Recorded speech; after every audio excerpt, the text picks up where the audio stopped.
Hi viewers, welcome to Vidhatha media. నేను మీ రాజు మహేంద్ర. ఇవాళ మనం గుంటూరు ఈస్ట్ అసెంబ్లీ సెగ్మెంట్ రాజకీయ పరిస్థితుల గురించి తెలుసుకుందాం.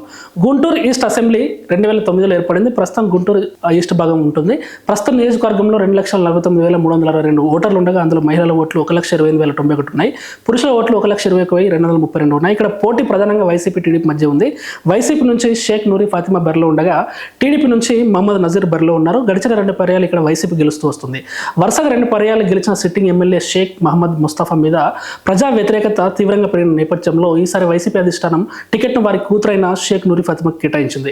కాగా టీడీపీ గత ఎన్నికల్లో పోటీ చేసి ఓటమి పాలైన మహమ్మద్ నజీర్కే టికెట్ కేటాయించింది. ప్రభుత్వ భూములు కబ్జా చేయడంతో పాటు వివిధ పనుల్లో కాంట్రాక్టర్ల నుంచి భారీ కమిషన్లు తీసుకున్నారనే ఆరోపణలు ప్రస్తుత ఎమ్మెల్యే మీద ఉన్నాయి. గంజాయి రవాణాలో ఎమ్మెల్యే తమ్ముడి పేరు ప్రముఖంగా వినిపించడం, మేయర్ కావటి మనోహర్ నాయుడుతో ఎమ్మెల్యేలకు విభేదాలు ఉండడం, పలు అవినీతి ఆరోపణల నేపథ్యంలో ప్రజల్లో ప్రస్తుత వైఎస్ఆర్సీపీ ఎమ్మెల్యే షేక్ మహమ్మద్ ముస్తఫాపై తీవ్ర వ్యతిరేకత ఉంది.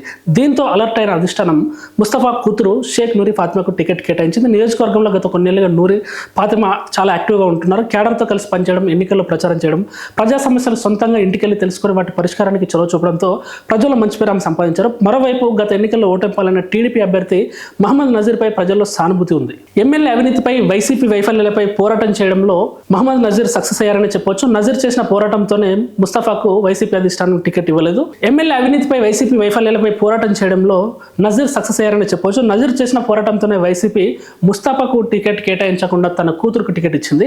అలాగే చంద్రబాబు సూపర్ 6 మేనిఫెస్టోపై నసీర్ అహ్మద్ జోరుగా ప్రచారం చేస్తున్నారు. అన్ని వర్గాలతో మమేకమై అందరి మద్దతు కూడా గడుతున్నారు. టీడీపీ జనసేన జత కట్టడం మహమ్మద్ నజీర్కు చాలా కలిసి వస్తున్న అంశం. జనసేన పొత్తుతో గుంటూరులో బలమైన కాపు సామాజిక వర్గం నజీర్కే మద్దతు పలికే అవకాశాలు కనిపిస్తున్నాయి. 2 సార్లు ఎమ్మెల్యేగా పనిచేసిన వ్యక్తి కూతురికే మళ్లీ టికెట్ కేటాయించడంతో వైఎస్ఆర్సీపీ క్యాడర్లో వ్యక్తమవుతున్న వ్యతిరేకత, ఎమ్మెల్యేపై పలు అవినీతి ఆరోపణలు, గత ఎన్నికల్లో ఓటమి, జనసేన మద్దతుతో కాపుల ఓట్లు వెరసి టీడీపీ అభ్యర్థి మహమ్మద్ నజీర్కు ఈ ఎన్నికల్లో కలిసి వచ్చే అవకాశాలు కనిపిస్తున్నాయి.